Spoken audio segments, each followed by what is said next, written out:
సామూహిక అస్తమయం ఏంటి మీ కామెంట్ అంటే అంతేనా?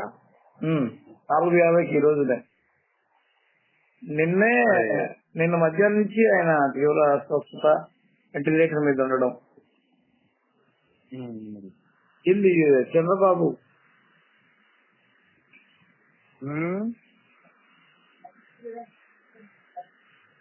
హలో, అదే ఏంది చంద్రబాబుకి ఆయన ఒక కుడి భుజం పోయినట్టే కదా. అంటే కొంచెం స్ట్రాంగ్ సపోర్టర్ ఆయన కోల్పోయినట్టే. అటు కేంద్రంతో ఈయనకి సఖ్యత చెడిన తర్వాత దాన్ని కలపడంలో ఆయన కీలక పాత్ర పోషించుంటాడు. ఎందుకంటే మోడీతోటి ఆయనకు సత్సంబంధాలు ఉన్నాయి. మోడీతో సత్సంబంధాలు అనడం కంటే అత్యంత దగ్గర సంబంధాలు ఉన్నాయి. ఎందుకంటే 2014లో మోడీ మొదటిసారి ప్రధాని అయినప్పుడు ఆయన ప్రమాణ స్వీకారానికి ఇన్వైట్ చేస్తున్నప్పుడు ఆయనకు మొదటి వరుసలో చేరుంది. ముఖ్యమంత్రులుగా వెళ్ళినటువంటి చంద్రబాబు, కేసీఆర్ కు 3వ వరుసలో చేరింది. ఎందుకంటే ఆయనకు ఈటీవీ గుజరాత్ కూడా ఉంది. ఓకే, దాని ద్వారా ఆయన దేశవ్యాప్తంగా ఉన్నటువంటి సంబంధాలు. అప్పుడు మొదటి టర్మ్ లో చంద్రబాబుతో పొత్తు కుదరడంలో ఆయన కీలక పాత్ర ఇవన్నీ ఉన్నాయి కాబట్టి. అలాగే ఆయన చాలా ఏళ్లుగా ఆయన ముఖ్యమంత్రిగా ఉన్నప్పుడు ఈటీవీ గుజరాత్ కూడా ఆయనకు అండగానే ఉంది. వాజ్పేయి కాలం నుంచి బీజేపీ తోటి దగ్గర అయిపోయింది కదా ఈటీవీ. కేంద్రంలో బీజేపీ, రాష్ట్రంకి వచ్చాకే తెలుగుదేశం పార్టీ అన్నట్టు వివరిస్తుంది. కాబట్టి అదే కోణంలో మోడీతో అత్యంత సన్నిహిత సంబంధాలు, అంటే చెడిపోయినటువంటి సంబంధాలు సరిదిద్దడంలో పవన్ కళ్యాణ్ కంటే ఎక్కువగా రామోజీరావే కీలక పాత్ర పోషించారు. ఆయనకు అన్ని రకాలుగా మీడియా పరంగా కావచ్చు, సామాజిక పరంగా కావచ్చు, ఆ వర్గాలను దగ్గర చేయడంలో అత్యంత కీలకమైన పాత్ర ఆయన. కాబట్టి ఖచ్చితంగా ఇది చంద్రబాబు షాకింగ్. ఆయన పూర్తిగా రెగ్యులర్ గా సలహాలు ఇస్తుండకపోవచ్చు, కానీ ఆయన పోషించాల్సిన పాత్ర అంటే గత ప్రభుత్వాన్ని ఎండగట్టడంలో, గత ప్రభుత్వంలో ఇక వాళ్ళు అంటే మనం ఈ సమయంలో మాట్లాడకూడదు అని ఏ స్థాయికైనా వెళ్లి విమర్శలు చేసి చంద్రబాబు ఉపయోగపడ్డాడు. ఒక దశలో జగన్ అధికారంలోకి వచ్చిన తర్వాత ఆ వైరం పెరిగి విచారణలు ఇవన్నీ వచ్చినప్పుడు అసలు పేపర్ ను రోజు రోజుకి ఆదరణ కోల్పోతా ఉంది. సోషల్ మీడియా వచ్చిన తర్వాత, వెబ్సైట్ వచ్చిన తర్వాత పత్రిక అవసరమా అనేటువంటి అభిప్రాయాన్ని అందులో కరోనాలో కూడా ఇంకో కొద్దిగా ఆయన వారసులకు వచ్చినట్టు తెలుస్తుంది. కొంత వాటాను ఆయన అంబానీ గ్రూప్ తో ఏమో కూడా ఇచ్చేసింది ఆయన మీడియా. అయితే ఇలాంటి పరిస్థితులలో మరి ఆయన ఇప్పుడు మరి దాన్ని అలాంటి పత్రికను నడుపుతూ కొనసాగిస్తూ చివరి వరకు ఆయన ఒక విధంగా అనుకోవాల్సి వస్తే చంద్రబాబును మరోసారి ముఖ్యమంత్రిగా చూసిన తర్వాత, అంటే గెలిచిన తర్వాత, సార్ ప్రమాణ స్వీకారం చేయకపోవచ్చు, గెలిచిన తర్వాత ఆయన అంతిమ శ్వాస విడిచినట్టుగా కనిపిస్తోంది. ఏవైనా కొంత మేరకు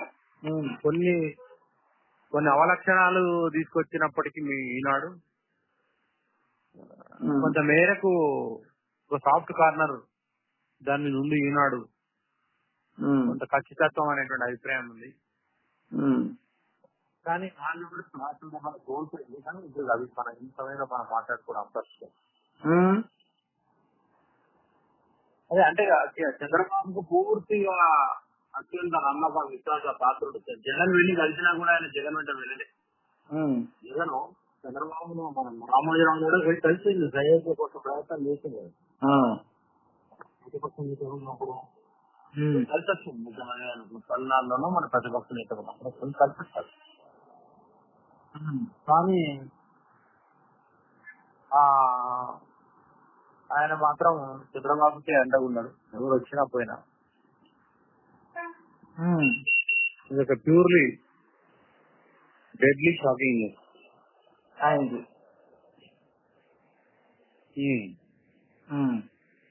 చంద్రబాబుకు. చంద్రబాబు ఇంతకాలం ఆయన ఎదుగుదలలో, చంద్రబాబు ఎదుగుదలలో రామోజీరావే కారణం అనేది ఉంది. మరి సరే, కాకపోతే ఇప్పటికీ అనుభవం వచ్చింది కాబట్టి పత్రిక లైన్ ఏ రకంగా నడపాలి, ఏ రకంగా చేయాలనేది ఆ స్థాయిలో ఉండకపోవచ్చు. కొడుకు ఆల్రెడీ నడుపుతూనే ఉన్నాడు కదా కిరణ్. కొంతకాలం అంటే ఇబ్బందులు ఎదుర్కొన్న మాట వాస్తవం. ఆయన గత ప్రభుత్వ హయాంలో ఆయన కేసులు ఫేస్ చేసిన పరిస్థితి ఏర్పడ్డది.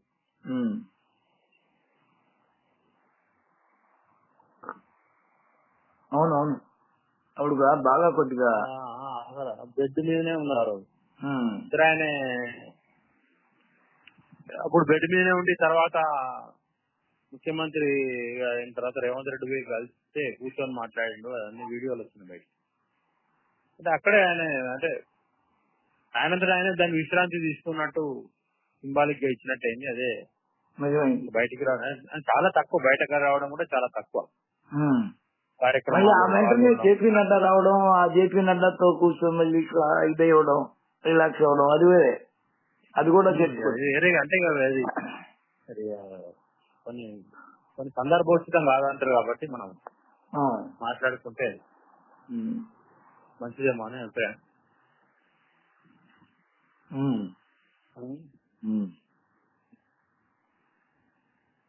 ఎక్కడి నుంచి మొదలైంది ఆయన ప్రస్థానం?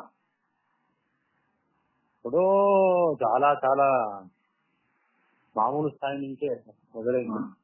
అనేక సందర్భాల్లో ఆయనకు కావాల్సినంత సమాచారం నెట్లలో ఉంటుంది అని. ముందు చిట్ ఫండ్ వ్యాపారంతోనే మొదలైంది. ఎక్కడో వైజాగ్ వచ్చి వైజాగ్ కేంద్రంగా పత్రిక ప్రారంభం, తర్వాత హైదరాబాద్ మార్చేసాం.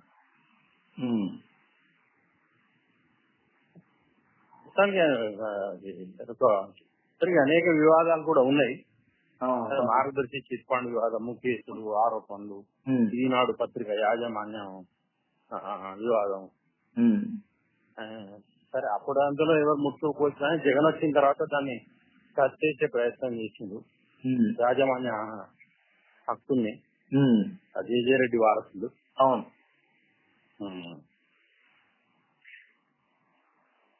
అదొక పెద్ద స్టోరీ. ఈనాడు ఇండి కాదని, మార్గదర్శి ఇండి కాదని, జిజిఆర్దని.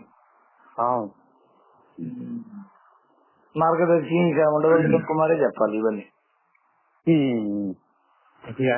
చెప్పి ఉన్నాడు. చంద్రబాబుకి ఒక కాలు చేయి దగ్గర నుంచి అడ్డొచ్చినట్టే పాపం.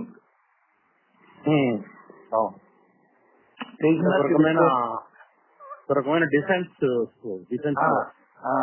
ఒక స్పేస్ అయితే ఉంటుంది. ఒక గ్యాప్, ఆతకరం సమకాలీకుడు పోయి కోల్పోయినప్పుడు ఒక గ్యాప్ ఉంటుంది. గ్యాప్ వస్తుంది, పెద్ద పునరాలోచన వస్తుంది.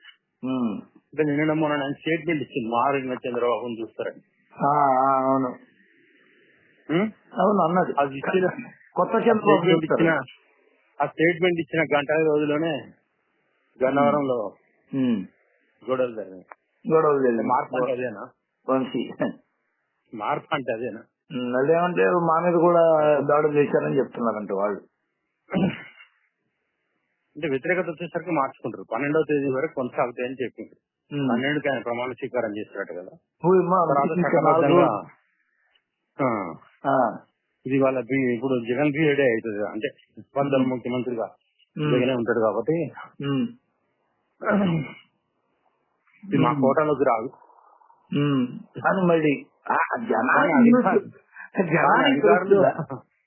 అధికారులు ఆటోమేటిక్ గా గవర్నమెంట్ ఎవరు వచ్చినా వాళ్ళకి అనుకూలంగా ఉండిపోతారు, మారిపోతారు. సరే, మరి ఇలాంటి సందర్భంలో మరి మారతారా, ఆగుతారా? మార్పు మంచిది కోసం అయితే మంచిదే, చెడు కోసం అయితే మార్పు మంచిది కాదు. ఎవరు చేసుకున్నవాడికి వాడికి ఉంటుందబ్బా శిక్ష, దానికి తగినట్టు. అది ఎవరు ఎక్కడ ఆగరు. ఇప్పుడు నువ్వు ఈ రోజు చేసుకుంటే రేపు నీ కోసం కాసుకొని ఉంటది అంతే. దాన్ని పట్టుకొని అది నీ కర్మ అంతే. అందులో కచ్చి తీర్చుకోనివ్వండి అన్న మోడీ ఏమయ్యాడు? నిన్న మొన్న కూడా బీబీసీ దాని డాక్యుమెంటరీ రిలీజ్ చేసింది కదా. అయిపోతే నీకు దానికి తగ్గింది, నువ్వు ప్రపంచవ్యాప్తంగా నీ మీద పడాల్సిన ముద్ర పడుతుంది, దానికి రిజల్ట్ ఉంటది. ఎనీహో రామోజీ మరణం మాత్రం అవునన్నా కాదన్నా చంద్రబాబు కాదు చేయవలసినంత పని.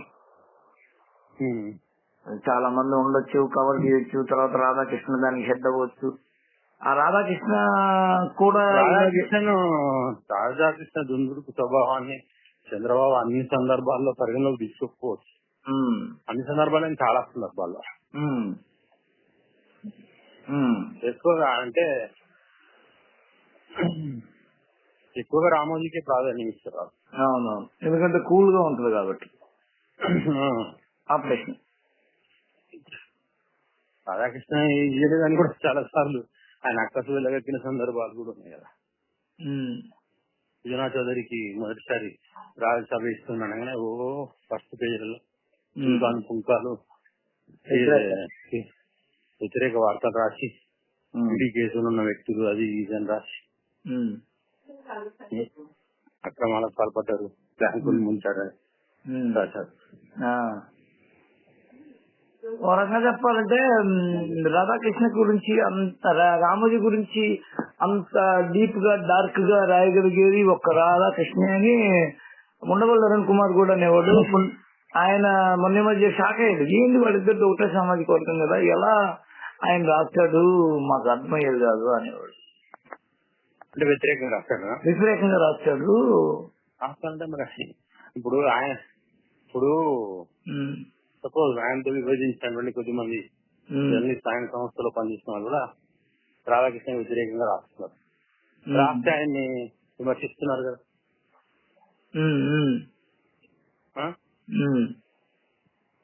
ఎవరు రాధాకృష్ణ వ్యతిరేకంగా రాస్తున్న వాళ్ళని ఆయన సంస్థలు కదా.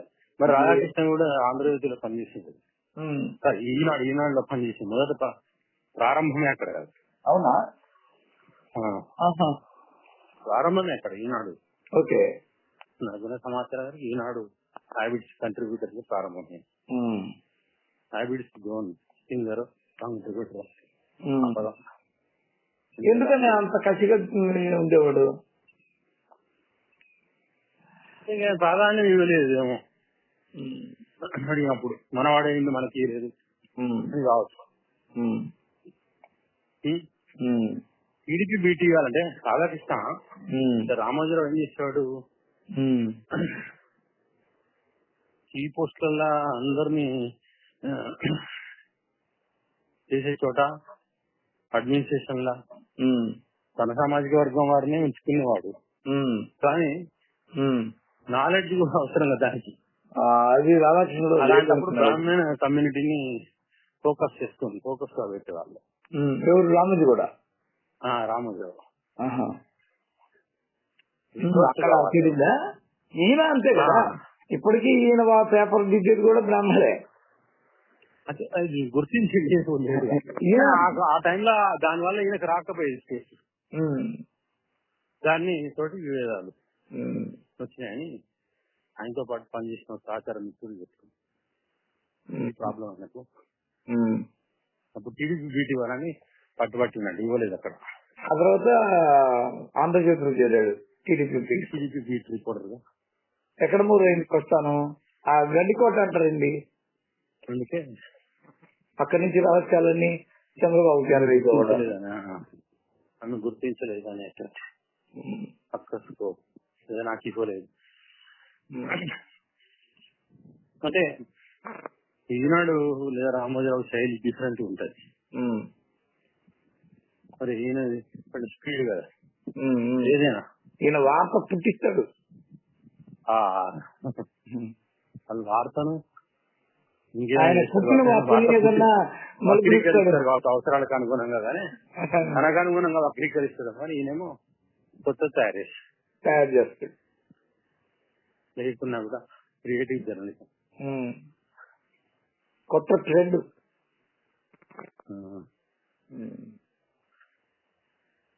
చెరుకూరి రామయ్య తొడేరు 1936 నవంబర్ 16 కృష్ణా జిల్లా పెదపారుపూడిలో జననం. 2016లో పద్మ విభూషణ్. గుడివాడలో డిగ్రీ వరకు విద్యాభ్యాసం. 1974 ఆగస్టు 14 విశాఖ వేదికగా ఈనాడు ప్రారంభం. 50 ఏళ్లు పత్రికా సంపాదకులు ప్రచురణకర్త. 74 సినీ నిర్మాత, వ్యాపారవేత్తగా పేరు ప్రఖ్యాతలు. అన్ని చెప్పండి. వ్యాపారవేత్త, చిట్ ఫండ్, పచ్చళ్ళ వ్యాపారం, మీడియా, పచ్చళ్ళు.